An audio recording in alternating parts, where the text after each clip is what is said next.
दिल्ली ਦੀਆਂ ਜਿੰਨੀਆਂ ਧੀਆਂ ਭੈਣਾਂ ਨੂੰ ਮੁਗਲ ਚੱਕ ਕੇ ਲੈ ਜਾਂਦੇ ਸੀ ਉਹ ਗਰੇਲਾ ਯੁੱਧ ਕਰਕੇ ਉਹੀ ਅੱਤਵਾਦੀ ਜਿਨ੍ਹਾਂ ਨੂੰ ਅੱਜ ਕਹਿੰਦੇ ਆ ਘਰ ਘਰ ਛੱਡ ਕੇ ਆਉਂਦੇ ਸੀ ਬਚਾ ਕੇ। ਲਾਹੌਰ ਤੱਕ ਜਾਂਦਿਆਂ ਜਾਂਦਿਆਂ ਸਾਰੀਆਂ ਧੀਆਂ ਭੈਣਾਂ ਛੜਾ ਲੈਂਦੇ ਸੀ। ਜੱਸਾ ਸਿੰਘ ਆਲੂ ਵਾਲੀਆਂ ਦਾ ਇਤਿਹਾਸ ਪੜ੍ਹਿਓ ਕਿਤੇ।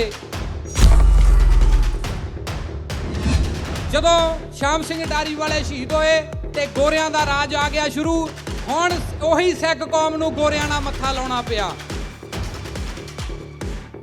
ਤੇ ਪਹਿਲਾ ਬੀੜਾ ਚੱਕਿਆ ਭਾਈ ਮਹਾਰਾਜ ਸਿੰਘ ਨੇ, ਜਿਹੜੇ ਗੋਰਿਆਂ ਦੀਆਂ ਛਾਉਣੀਆਂ ਤੇ ਹਮਲੇ ਕੀਤੇ। ਸਭ ਤੋਂ ਪਹਿਲਾਂ ਯੁੱਧ ਸ਼ੁਰੂ ਕੀਤਾ ਸੀ ਭਾਈ ਮਹਾਰਾਜ ਸਿੰਘ। ਯਾਦ ਰੱਖਿਓ ਇਹ ਗੱਲਾਂ। ਸੋਹਣ ਸਿੰਘ ਭਗਨਾ ਜੀ ਦਾ ਤੁਸੀਂ ਇਤਿਹਾਸ ਸੁਣਦੇ ਆ। ਜਦੋਂ ਕਿਤੇ ਆਜ਼ਾਦੀ ਹੋਈ ਸੀ ਨਾ, ਕਹਿੰਦੇ ਇੱਕ ਯੂਨੀਵਰਸਿਟੀ ਵਿੱਚ ਬੱਚਿਆਂ ਨੇ ਪੁੱਛਿਆ ਸੀ ਕਿ ਬਾਬਾ ਜੀ ਤੁਹਾਨੂੰ ਆਜ਼ਾਦੀ ਮਿਲ ਗਈ ਜਿਹੜੀ ਚਾਹੁੰਦੇ ਸੀ। ਸੋਹਣ ਸਿੰਘ ਭਗਨਾ ਜੀ ਦਾ ਜਵਾਬ ਪਤਾ ਕੀ ਸੀ? ਉਹਨਾਂ ਨੂੰ ਕੁੱਬ ਪਿਆ ਹੋਇਆ ਸੀ। ਕੁੱਬ ਉਹਨਾਂ ਸਮੇਂ ਵਿੱਚ ਕਹਿੰਦੇ ਇਹ ਬ੍ਰਿਟਿਸ਼ ਕੌਮ ਦੀਆਂ ਜੇਲ੍ਹਾਂ ਵਿੱਚ ਕੁੱਬ ਨਹੀਂ ਨਿਕਲਿਆ, ਇਹ ਯਾਦ ਭਾਰਤ ਦੀਆਂ ਜੇਲ੍ਹਾਂ ਨੇ ਮੈਨੂੰ ਕੁੱਬਾ ਕੀਤਾ ਆ। ਇਹ ਸੀ ਸੋਹਣ ਸਿੰਘ ਭਗਨਾ ਦੇ ਬਿਆਨ। 16 ਸਾਲ ਦੀ ਉਮਰ ਵਿੱਚ ਅਮਰੀਕਾ 'ਚ ਪੜ੍ਹਨ ਗਿਆ ਬਾਰਕਲੇ ਯੂਨੀਵਰਸਿਟੀ ਵਿੱਚ ਕਰਤਾਰ ਸਿੰਘ ਸਰਾਭਾ। 16 ਸਾਲ ਦੀ ਉਮਰ ਤੇ 17 ਸਾਲ ਦੇ ਵਿੱਚ ਜਹਾਜ਼ ਚਲਾਉਣਾ ਸਿੱਖ ਲਿਆ ਸੀ ਕਰਤਾਰ ਸਿੰਘ ਸਰਾਭਾ ਜੀ ਨੇ। ਕੀ ਭਾਰਤ ਤੇ ਜਾ ਕੇ ਗੋਰੀਆਂ ਦੇ ਉੱਤੇ ਹਵਾਈ ਹਮਲੇ ਵੀ ਕਰਨੇ ਪੈਣਗੇ? ਗੋਰੀ ਚਮੜੀ ਨੇ ਚਾਬੀਆਂ ਤੇ ਆ ਲਈਆਂ ਦਰਬਾਰ ਸਾਹਿਬ ਦੀਆਂ, ਕਹਿੰਦੇ ਨਹੀਂ ਦਵਾਂਗੇ। ਪਰ ਸਿੱਖਾਂ ਨੇ ਇਦਾਂ ਦਾ ਮੋਰਚਾ ਲਾਇਆ ਤੇ ਉਹਨਾਂ ਦੇ ਅਫਸਰਾਂ ਨੂੰ ਆਣ ਕੇ ਚਾਬੀਆਂ ਦੇਣੀਆਂ ਪਈਆਂ ਤੇ ਮਿਹਨਤ ਕਰਨਾ ਪਿਆ, ਤੁਸੀਂ ਮੋਰਚਾ ਚੱਕ ਲਓ, ਆ ਲਓ ਚਾਬੀਆਂ ਦਰਬਾਰ ਸਾਹਿਬ ਦੀਆਂ। ਜੈਤੋ ਦਾ ਮੋਰਚਾ ਲੱਗਿਆ। ਨੋਟ ਕਰ ਲਿਓ, ਸਭ ਤੋਂ ਵੱਡਾ ਜਿਹੜਾ ਐਜੀਟੇਸ਼ਨ ਸੀ ਉਹ ਜੈਤੋ ਦਾ ਮੋਰਚਾ ਸੀ। ਤਕਰੀਬਨ 2 ਸਾਲ ਚੱਲਦਾ ਰਿਹਾ। 2 ਸਾਲ ਅਸੀਂ ਜਿੱਤ ਕੇ ਘਰਾਂ ਨੂੰ ਮੁੜੇ ਸੀ। ਇੱਥੇ ਤਾਂ 3 ਮਹੀਨੇ ਹੋਇਆ ਸਾਡੇ ਨੌਜਵਾਨ ਕਰੀ ਜਾਂਦੇ ਕੁਝ ਕਰਦੇ ਨਹੀਂ। ਉੱਥੇ ਸ਼ਹੀਦੀਆਂ ਹੁੰਦੀਆਂ ਸੀ ਸਾਡੀਆਂ, ਤਾਂ ਵੀ 2 ਸਾਲ ਅਸੀਂ ਮੋਰਚਾ ਚਲਾਇਆ। ਇੱਥੇ ਤਾਂ ਸਿਰਫ 3 ਮਹੀਨੇ ਹੋਇਆ ਮੋਰਚੇ ਨੂੰ ਚੱਲਦੇ ਨੂੰ। ਤੇ ਨਾਲੇ ਇੱਥੇ ਪੀਜੀਆਂ ਦੇ ਲੰਗਰ ਖਾਣੇ ਉਹ ਗੋਲੀਆਂ ਖਾਂਦੇ ਸੀ ਸਾਡੇ ਸਿੱਖ। ਫਿਰ ਉਦੋਂ ਬਾਅਦ ਚ ਚੰਡੀਗੜ੍ਹ ਲੈਣ ਲਈ ਭਾਈ ਦਰਸ਼ਨ ਸਿੰਘ ਫੇਰੂਮਾਨ ਜੀ ਨੇ 74 ਦਿਨ ਮਰਨ ਵਰਤ ਰੱਖਿਆ ਤੇ ਸ਼ਹੀਦੀ ਪਾ ਗਏ। ਪਰ ਚੰਡੀਗੜ੍ਹ ਅਜੇ ਵੀ ਨਹੀਂ ਮਿਲਿਆ ਪੰਜਾਬ ਨੂੰ। ਵਾਹਿਗੁਰੂ ਜੀ ਕਾ ਖਾਲਸਾ, ਵਾਹਿਗੁਰੂ ਜੀ ਕੀ ਫਤਿਹ। ਵੀਰੋ, ਸਾਡਾ ਇਤਿਹਾਸ ਬਹੁਤ ਬੜਾ ਤੇ ਸੁਨਹਿਰੀ ਅੱਖਰਾਂ 'ਚ ਲਿਖਿਆ ਹੋਇਆ ਆ। ਜੇ ਅੱਜ ਗੌਰਮੈਂਟਾਂ ਕਹਿੰਦੀਆਂ ਕਿ ਇਹ ਅੱਤਵਾਦੀ ਨੇ ਜਾਂ ਵੱਖਵਾਦੀ ਨੇ, ਆਪਾਂ ਉਹਨਾਂ ਤੇ ਕੁਝ ਵਿਚਾਰ ਕਰਨੀ ਆ ਕਿ ਭਾਰਤ ਨੂੰ ਇਹਨਾਂ ਸਿੱਖਾਂ ਨੇ ਜਾਂ ਜਿਹਨੂੰ ਅੱਤਵਾਦੀ ਕਹਿੰਦੇ ਆ ਇਹਦੀ ਦੇਣ ਕੀ ਆ। ਮੈਂ ਕੱਲੀ ਗੱਲ ਕਹੂੰਗਾ step by step.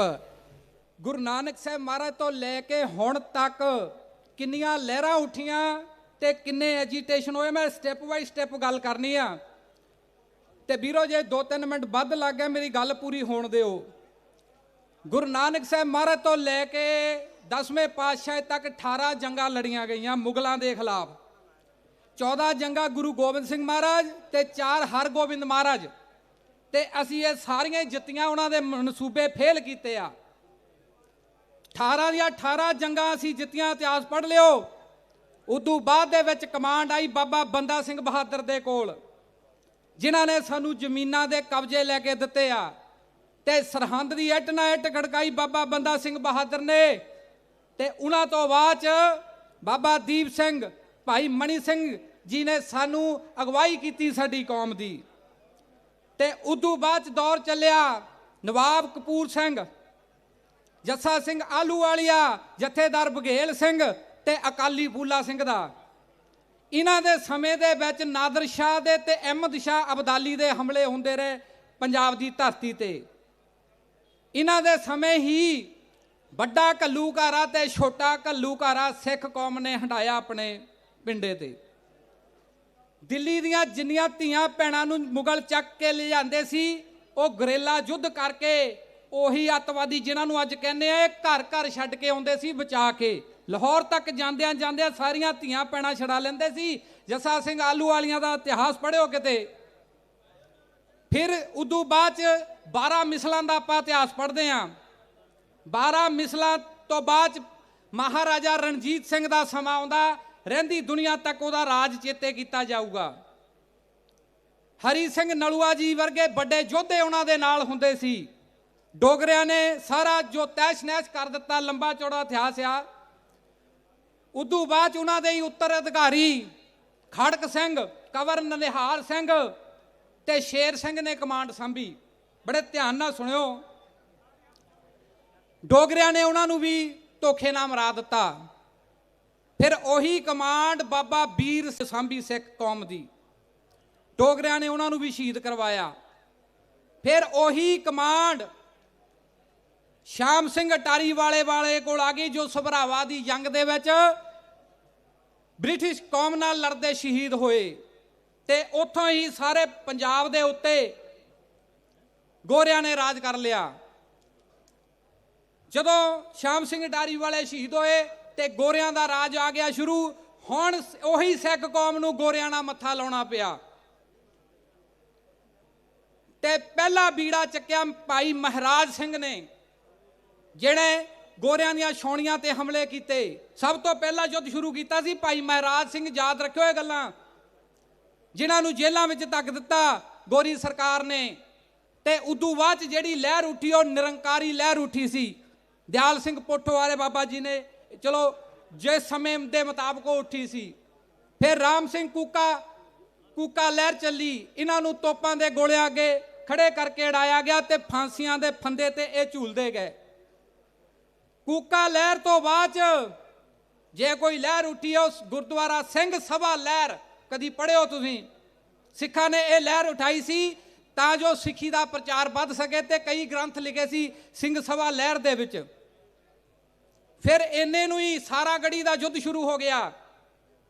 Step by step ਮੈਂ ਗੱਲ ਕਰਦਾ। ਇੰਨੇ ਨੂੰ ਸਾਰਾਗੜੀ ਦਾ ਯੁੱਧ ਸ਼ੁਰੂ ਹੋ ਗਿਆ ਤੇ 21 ਸਿੱਖ ਜਵਾਨ 10,000 ਅਫਗਾਨੀਆਂ ਦੇ ਗੋਡੇ ਨੇ ਟੇਤੇ ਸੀ। 21 ਜਾਣਿਆਂ ਨੇ, 10,000 ਅਫਗਾਨੀ ਇੱਕ ਪਾਸੇ ਤੇ 21 ਸਿੱਖ ਇੱਕ ਪਾਸੇ। ਸਾਰਾਗੜੀ ਦਾ ਯੁੱਧ ਪੜ੍ਹ ਲਿਓ, ਚਾਹੇ ਫਿਲਮਾਂ ਵੀ ਬਣ ਚੁੱਕੀਆਂ ਉਹਦੇ ਤੇ। ਫਿਰ ਉਦੋਂ ਬਾਅਦ ਇੱਕ ਲਹਿਰ ਉੱਠੀ ਸੀ ਚੀਫ ਖਾਲਸਾ ਦੀਵਾਨ। ਇਹਦਾ ਕੰਮ ਹੁੰਦਾ ਸੀ ਕਾਲਜ ਸਕੂਲ ਖੋਲ੍ਹਣੇ ਤੇ ਜੋ ਈਸਾਈਆਂ ਦਾ ਵੱਧਦਾ ਪ੍ਰਭਾਵ ਆ ਉਹਨੂੰ ਖਤਮ ਕਰਨਾ ਤੇ ਸਿੱਖੀ ਦਾ ਪ੍ਰਚਾਰ ਕਰਨਾ। ਫਿਰ ਇਦੋਂ ਥੋੜੇ ਸਮੇਂ ਬਾਅਦ ਅਮਰੀਕਾ ਵਿੱਚ ਗਦਰੀ ਬਾਬਿਆਂ ਦੀ ਲਹਿਰ ਉੱਠੀ। ਸੋਹਣ ਸਿੰਘ ਭਗਨਾ ਜੀ ਦਾ ਤੁਸੀਂ ਇਤਿਹਾਸ ਸੁਣਦੇ ਆ। ਜਦੋਂ ਕਿਤੇ ਆਜ਼ਾਦੀ ਹੋਈ ਸੀ ਨਾ, ਕਹਿੰਦੇ ਇੱਕ ਯੂਨੀਵਰਸਿਟੀ ਵਿੱਚ ਬੱਚਿਆਂ ਨੇ ਪੁੱਛਿਆ ਸੀ ਕਿ ਬਾਬਾ ਜੀ ਤੁਹਾਨੂੰ ਆਜ਼ਾਦੀ ਮਿਲ ਗਈ ਜਿਹੜੀ ਚਾਹੁੰਦੇ ਸੀ? ਸੋਹਣ ਸਿੰਘ ਭਗਨਾ ਜੀ ਦਾ ਜਵਾਬ ਪਤਾ ਕੀ ਸੀ? ਉਹਨਾਂ ਨੂੰ ਕੁੱਬ ਪਿਆ ਹੋਇਆ ਸੀ, ਕੁੱਬ ਉਹਨਾਂ ਸਮੇਂ ਵਿੱਚ। ਕਹਿੰਦੇ ਇਹ ਬ੍ਰਿਟਿਸ਼ ਕੌਮ ਦੀਆਂ ਜੇਲ੍ਹਾਂ ਵਿੱਚ ਕੁੱਬ ਨਹੀਂ ਨਿਕਲਿਆ, ਇਹ ਯਾਦ ਭਾਰਤ ਦੀਆਂ ਜੇਲ੍ਹਾਂ ਨੇ ਮੈਨੂੰ ਕੁੱਬਾ ਕੀਤਾ ਆ। ਇਹ ਸੀ ਸੋਹਣ ਸਿੰਘ ਭਗਨਾ ਦੇ ਬਿਆਨ। ਤੇ ਤੁਸੀਂ ਕਰਤਾਰ ਸਿੰਘ ਸਰਾਭਾ ਨੂੰ ਪੜ੍ਹੋਗੇ, ਇਹ ਗਦਰੀ ਲਹਿਰ ਦੇ ਮੁੱਖ ਜਿਹੜੇ ਸੀਗੇ ਯੋਧੇ ਸੀ। 16 ਸਾਲ ਦੀ ਉਮਰ ਵਿੱਚ ਅਮਰੀਕਾ 'ਚ ਪੜ੍ਹਨ ਗਿਆ, ਬਾਰਕਲੇ ਯੂਨੀਵਰਸਿਟੀ ਵਿੱਚ ਕਰਤਾਰ ਸਿੰਘ ਸਰਾਭਾ। 16 ਸਾਲ ਦੀ ਉਮਰ ਤੇ 17 ਸਾਲ ਦੇ ਵਿੱਚ ਜਹਾਜ਼ ਚਲਾਉਣਾ ਸਿੱਖ ਲਿਆ ਸੀ ਕਰਤਾਰ ਸਿੰਘ ਸਰਾਭਾ ਜੀ ਨੇ। ਕਿ ਭਾਰਤ ਤੇ ਜਾ ਕੇ ਗੋਰੀਆਂ ਦੇ ਉੱਤੇ ਹਵਾਈ ਹਮਲੇ ਵੀ ਕਰਨੇ ਪੈਣਗੇ। ਸਾਡੇ ਨੌਜਵਾਨ ਭਾਰਤ 'ਚੋਂ ਨਹੀਂ ਇਕੱਠੇ ਹੁੰਦੇ, ਉਹ ਅਮਰੀਕਾ ਛੱਡ ਕੇ ਇੱਥੇ ਮੋਰਚੇ ਲੜਨ ਆ ਗਏ ਸੀ। ਤੇ ਉਹਨਾਂ ਦਾ ਸਮਝਾਉਣ ਦਾ ਤਰੀਕਾ ਕਿੰਨਾ ਸੀ, ਇੱਕ ਮੈਂ ਉਦਾਹਰਨ ਦੇਵਾਂ। ਕਹਿੰਦੇ ਇੱਕ ਟ੍ਰੇਨ ਦੇ ਵਿੱਚ ਗੋਰਾ ਭਾਰਤੀ ਜੋ ਅਫਸਰ ਸੀ ਲਾਹੌਰ ਦੀ ਅਸਲਾਖਾਨੇ ਦਾ, ਉਹ ਬੈਠਾ ਤੇ ਜਲੰਧਰ ਤੱਕ ਦੋਨਾਂ ਨੇ ਸਫ਼ਰ ਕੀਤਾ। ਤੇ ਜਲੰਧਰ ਉਤਰਦਿਆਂ ਹੀ ਕਰਤਾਰ ਸਿੰਘ ਸਰਾਭਾ ਜੀ ਨੂੰ ਪਤਾ ਕੀ ਕਹਿੰਦਾ? ਪੁੱਤਰਾ ਜਦੋਂ ਮਰਜੀ ਆ ਜਾਈਂ, ਅਸਲਾਖਾਨੇ ਦੀਆਂ ਚਾਬੀਆਂ ਲੈ ਲਈ ਮੇਰੇ ਕੋਲੋਂ ਆਣ ਕੇ। ਇਹ ਸੀ ਕਰਤਾਰ ਸਿੰਘ ਸਰਾਭਾ ਵਰਗੇ ਜੀਵਨ। ਅਸੀਂ ਅੱਜ ਪੀੜ੍ਹੀਆਂ ਅਸੀਂ ਉਹਨਾਂ ਨੂੰ ਯਾਦ ਨਹੀਂ ਰੱਖਦੀਆਂ। ਉਦੋਂ ਬਾਅਦ ਫਿਰ ਜਲਿਆਂਵਾਲੇ ਬਾਗ ਦਾ ਸਾਕਾ ਆਇਆ ਸਾਡੇ ਤੇ, ਆਪਣੇ ਪਿੰਡੇ ਤੇ ਬੜੇ ਜ਼ੁਲਮ ਸਹਿਆ ਪੰਜਾਬ ਨੇ, ਜਿਹਨੂੰ ਅੱਜ ਕਹਿਣ ਦੇ ਅੱਤਵਾਦੀ ਬੈਠੇ ਆ। ਜਲਿਆਂਵਾਲੇ ਬਾਗ ਤੋਂ ਬਾਅਦ ਇੱਕ ਲਹਿਰ ਉੱਠੀ ਸੀ ਸਿੱਖ ਲੀਗ। ਨੋਟ ਕਰੋ, ਸਿੱਖ ਲੀਗ। ਇਹ ਸਭ ਤੋਂ ਪਹਿਲੀ ਸਿਆਸਤ ਵਿੱਚ, ਸਿੱਖਾਂ ਨੇ ਸਭ ਤੋਂ ਪਹਿਲੀ ਸਿਆਸਤ ਵਿੱਚ ਜਦੋਂ ਪੈਰ ਰੱਖਿਆ ਸੀ, ਉਹ ਸੀ ਸਿੱਖ ਲੀਗ। ਸਿੱਖ ਲੀਗ ਤੋਂ ਬਾਅਦ ਗੁਰਦੁਆਰਾ ਸੁਧਾਰ ਲਹਿਰ ਵੀ ਚੱਲੀ ਪੰਜਾਬ ਤੇ। ਫਿਰ ਆਈ ਸ਼੍ਰੋਮਣੀ ਅਕਾਲੀ ਦਲ ਬਣਿਆ। ਪੰਜਾ ਸਾਹਿਬ ਪਹਿਲੀ ਮੀਟਿੰਗ ਹੋਈ ਸੀ ਸ਼੍ਰੋਮਣੀ ਅਕਾਲੀ ਦਲ ਦੀ। ਬਣਿਆ ਕਿਉਂ ਸੀ? ਗੁਰਦੁਆਰਿਆਂ ਵਿੱਚੋਂ ਮਸੰਦ ਨਠਾਉਣੇ ਆ ਤੇ ਪੰਥ ਨੂੰ ਇੱਕ ਸਟੇਜ ਤੇ ਲਿਆਉਣਾ। ਹੁਣ ਤੁਸੀਂ ਦੇਖਦੇ ਆ ਕੰਮ ਹੋ ਰਿਹਾ ਸ਼੍ਰੋਮਣੀ ਅਕਾਲੀ ਦਲ ਇਹ ਕਰਦੀ ਆ, ਕਿਤੇ ਪਿਛੋਕੜ ਜਾਇਓ। ਇਹਨਾਂ ਦਾ ਕੰਮ ਹੀ ਇਹ ਸੀ ਗੁਰਦੁਆਰੇ 'ਚੋਂ ਮਸੰਦ ਕੱਢਣੇ ਆ, ਪਰ ਅੱਜ ਆਪਾਂ ਮਸੰਦ ਬਣ ਕੇ ਬਹਿ ਚੁੱਕੇ ਆ ਗੁਰਦੁਆਰਿਆਂ ਤੇ। ਫਿਰ ਲਹਿਰ ਚੱਲੀ। फिर तुहानूं पता ननकाना साहिब का विच साका आ गया। ननकाना साहिब के साके तो कुछ समय बाद ही श्रोमणी कमेटी का गठन होया पंजाब की धरती ते, जिन्हां ने गुरुद्वारा प्रबंध अपने हत्थां विच लिया।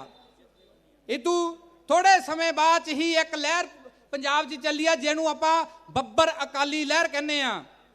कृष्ण सिंह गड़गज ते भाई धन्ना सिंह बहबलपुरिया का जीवन पढ़ियो किते। मैं एक छोटी जी उदाहरण देवां, इन्हां ने कह दिता सी बहबलपुरिया जी ने कि मैं जींदे जी गोरी चमड़ी दे हथ नहीं आऊँगा। एक दिन मिस्टर हॉटन ने अपने सिपाही लैके इन्हों सुत्ते पिया घेर लिया ते उन्होंने कहा लै तेनू अज जींदे जी फड़ लिया। धन्ना सिंह बहबलपुरी जी ने मिस्टर हॉटन दी अखां च अखां पा के देखिया, वो कहंदे घूरना बंद कर, कहंदा नहीं करूँगा, कहंदे इहदी अखां ते पट्टी बंन दिओ। एक सिपाही पट्टी लैके चलिया ते भाई धन्ना सिंह ने कहा इन्नी हिम्मत है ते आप आण के पट्टी बन ला। जदों पट्टी बन्नण लग्या ना, भाई धन्ना सिंह दे बखी दे नाल कहंदे बंब वज्जा सी इतिहास कहंदा। भाई धन्ना सिंह बहबलपुरी ने इन्नी जोर दी उस हथियार ते सट्ट मारी, 9 सिपाही ते 2 अफसर उत्थे ही ढेर कर दिते भाई धन्ना सिंह बहबलपुरिया जी ने। ते जींदिया जी हथ नहीं आया गोरियां दे। ते उदू बाद चाबियां का मोर्चा लग्या। सुनियो ध्यान दिओ, चाबियां का मोर्चा। गोरी चमड़ी ने चाबियां हथिया लिया, दरबार साहिब दियां कहंदे नहीं दवांगे, पर सिखां ने इदां दा मोर्चा लाया ते उन्हां दे अफसरां नूं आण के चाबियां देनियां पईयां ते मिहनत करना पिया, तुसीं मोर्चा चक लो, आ लो चाबियां दरबार साहिब दियां। चाबियां देण आ गए ते उदों ही महात्मा गांधी वर्गियां दे बयान आए सी कि ये तुसीं धनता दे योग हो, ये छोटे छोटे जिहड़े एजीटेशन जितदे आ, एक दिन तुसीं ही हिंदुस्तान नूं जिताउणा जां भारत नूं जिताउणा। हुण भावें अतवादी कहण, उदों दे बयान पढ़िओ। फिर गुरु का बाग मोर्चा लग्या, पंजा साहिब का साका उहदे नाल संबंध आ। मैं स्टैप बाई स्टैप चलदा।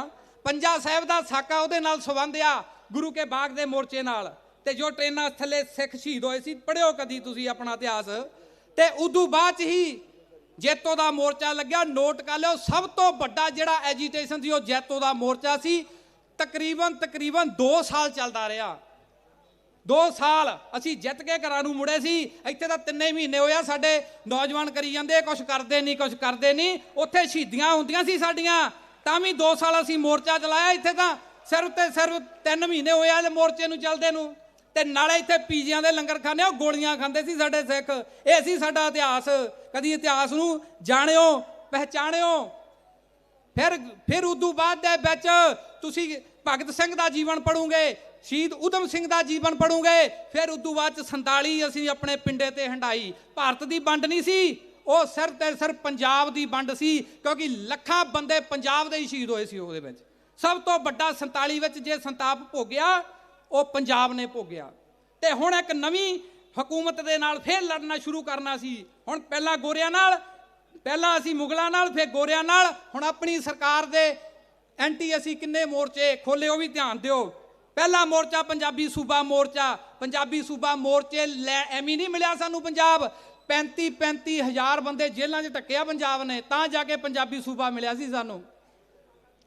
फिर उदू बाद चंडीगढ़ लैण लई भाई दर्शन सिंह फेरूमान जी ने 74 दिन मरण वर्त रखिया ते शहीदी पा गए, पर चंडीगढ़ अजे भी नहीं मिलिया पंजाब नूं। शहीदियां पालियां चंडीगढ़ लैण दे लई। फिर तुसीं गांह पढ़ोगे बब्बर अकाली लहर, फिर दल खालसा, जां तुसीं सिख स्टूडेंट फेडरेशन। फिर तुसीं 1965, 1971 ते 1999 दियां भारत पाकिस्तान दियां जंगां देख लो। सिखां ने अपने सिख बटालियन ने अपने हिरदे नाल बंब बन के उन्हां दे टैंकर आए आ। ये गवाह आ इतिहास।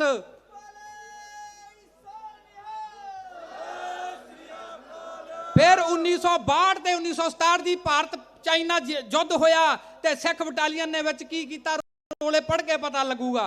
तो मोर्चा शुरू होया 1984 पिंडे ते हंडाई।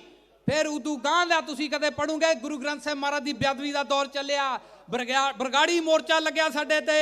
फिर अज असी ओही कौम 1 अक्तूबर 2020 तो अपने हक सच लई सड़कां ते फिर बैठी अज।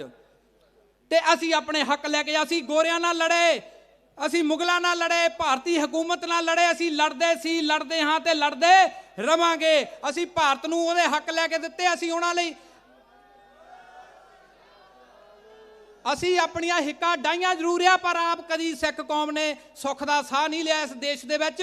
ਪਰ ਭਾਰਤੀ ਲੋਕਾਂ ਤੇ ਜਿਹਨੇ ਜ਼ੁਲਮ ਕੀਤਾ ਉਹਦੇ ਖਿਲਾਫ ਉਹਦੇ ਲਈ ਲੜਨ ਲਈ ਅਸੀਂ ਆਪਣੀਆਂ ਹਿੱਕਾਂ ਡਾਹ ਦਿੱਤੀਆਂ। ਭਾਵੇਂ ਕੋਈ ਅੱਜ ਸਾਨੂੰ ਅੱਤਵਾਦੀ ਕਵੇ, ਵੱਖਵਾਦੀ ਕਵੇ, ਪਰ ਸਾਡਾ ਇਤਿਹਾਸ ਸੁਨਹਿਰੀ ਪੰਨਿਆਂ ਵਿੱਚ ਲਿਖਿਆ ਹੋਇਆ ਆ।